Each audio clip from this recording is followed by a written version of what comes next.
മാസപ്പടി വിവാദത്തിൽ ഉൾപ്പെട്ട CMRL-നുള്ള കരിമണൽ ഖനനാനുമതി റദ്ദാക്കിയത് 2023 ഡിസംബറിൽ. മാസപ്പടി വിവാദത്തിന് ശേഷമാണ് കരാർ റദ്ദാക്കിയത്. 2019 കേന്ദ്ര നിയമപ്രകാരം തന്നെ കരാർ റദ്ദാക്കാമായിരുന്നു. എന്നാൽ കരാർ റദ്ദാക്കിയത് 2023 ഡിസംബർ 18-നാണ്. ഉത്തരവിന്റെ പകർപ്പ് 24-ന് ലഭിച്ചു. ഷഫീദ് റാവുത്തർ വിവരങ്ങളുമായി. ഷഫീദ്, നേരത്തെ ഡോക്ടർ മാത്യു കുഴൽനാടൻ പറഞ്ഞിരുന്നത് CMRL-നെ സഹായിക്കുന്നത് മുഖ്യമന്ത്രിയാണ് എന്നതാണ്. ഇപ്പോൾ ഒരു കേന്ദ്ര നിയമം ഉണ്ടായിരുന്നു എങ്കിൽ പോലും അത് 2019 ഇറങ്ങിയിട്ട് പോലും റദ്ദാക്കാതെ വീണ്ടും കാത്തിരുന്ന് 4 വർഷങ്ങൾക്ക് ശേഷം മാത്രം, അതും ഈ മാസപ്പടി വിവാദം ഉണ്ടായതിനു ശേഷം ഇത്തരത്തിൽ കരാർ റദ്ദാക്കി എന്ന് ഉള്ള കാര്യങ്ങളാണ് ഇപ്പോൾ പുറത്തു വരുന്നത്. അതിന്റെ രേഖകളടക്കം പുറത്തു വരുമ്പോൾ എത്രത്തോളം പ്രാധാന്യമുണ്ടതിന്? അനുജ, മാത്യു കുഴൽനാടൻ ഇന്നലെ ആരോപിച്ച കാര്യങ്ങൾക്ക് ശക്തി പകരുന്ന വിവരങ്ങളാണ് ഇപ്പോൾ പുറത്തു വരുന്നത്. ഏറ്റവും പ്രധാനപ്പെട്ട കാര്യമായി നമുക്ക് ചൂണ്ടിക്കാണിക്കാനുള്ളത് 2019 തന്നെ കേന്ദ്ര സർക്കാർ മൈനിങ് നിയമങ്ങളിൽ ഭേദഗതി വരുത്തിയിരുന്നു. അത് അമെന്റ്മെന്റായി പുറത്തിറങ്ങുകയും റൂളുകൾ അടക്കമുള്ള കാര്യങ്ങൾ അത് വരുത്തുകയും ചെയ്തു. എന്നാൽ 2023 ഓഗസ്റ്റ് മാസമാണ് മാസപ്പടി വിവാദം സംബന്ധിച്ചിട്ടുള്ള വിവരങ്ങൾ പുറത്തു വരികയും അത് സംബന്ധിച്ചിട്ട് അന്വേഷണ വിവരങ്ങളും അതേപോലെ തന്നെ അന്വേഷണത്തിന്റെ കൂടുതൽ കാര്യങ്ങളും പുറത്തേക്ക് അറിയുകയും ചെയ്തത്.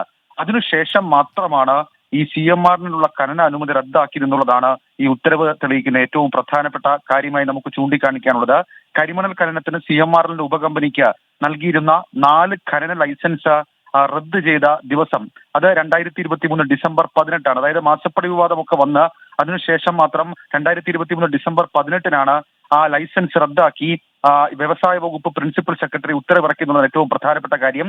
ഈ ആറ്റമിക് ധാതു ഖനനം പൊതുമേഖലയിൽ മാത്രമാക്കിയുള്ള 2019 കേന്ദ്ര നിയമപ്രകാരം തന്നെ വേണമെങ്കിൽ ആ കരാറുകളും ലൈസൻസും റദ്ദാക്കിയിരുന്നു. എന്നാൽ അതിനുശേഷം 5 വർഷം കഴിഞ്ഞ് മാസപ്പടി വിവാദങ്ങളും സജീവമായതിനു ശേഷം മാത്രമാണ് സർക്കാർ ആ ഉത്തരവിറക്കാൻ തയ്യാറായത് എന്നുള്ളതാണ് ഇതിൽ സംശയങ്ങൾക്ക് വഴിവെക്കുന്ന ഏറ്റവും പ്രധാനപ്പെട്ട കാര്യം.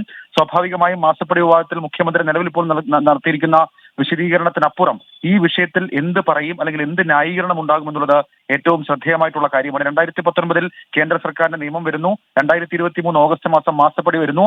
അതിനുശേഷം 2023 ഡിസംബർ 18 മാത്രം ഇവരുടെ ലൈസൻസ് റദ്ദാക്കിക്കൊണ്ടുള്ള ഈ ഉത്തരവിന് വലിയ രാഷ്ട്രീയ പ്രസക്തിയുണ്ട്. സ്വാഭാവികമായും മാത്യു കുഴൽനാടന്റെ ആക്ഷേപങ്ങൾക്ക് കൂടുതൽ ശക്തി പകരുകയാണ്. ഇത് പ്രതിപക്ഷം സജീവ ചർച്ചയാക്കാനും നിലവിൽ ഇപ്പോൾ തീരുമാനിച്ചിട്ടുണ്ട്. അനുജ, ശരി, 2019 കേന്ദ്ര സർക്കാരിന്റെ കരിമണൽ ഖനന അനുമതി ലൈസൻസ് റദ്ദാക്കാം എന്ന തരത്തിലേക്ക് നിയമ ഭേദഗതി വരുന്നത്. പക്ഷേ അതും കഴിഞ്ഞ് 4 വർഷം കൂടി കാത്തിരുന്ന് മാസപ്പടി വിവാദം ഓഗസ്റ്റിൽ ഉണ്ടാകുമ്പോൾ പിന്നീട് ഏതാനും മാസങ്ങൾ കൂടി കഴിഞ്ഞ് ഡിസംബറിൽ മാത്രമാണ് ലൈസൻസ് റദ്ദാക്കിയത് എന്നതിന്റെ രേഖകളാണ് പുറത്തു വന്നത്.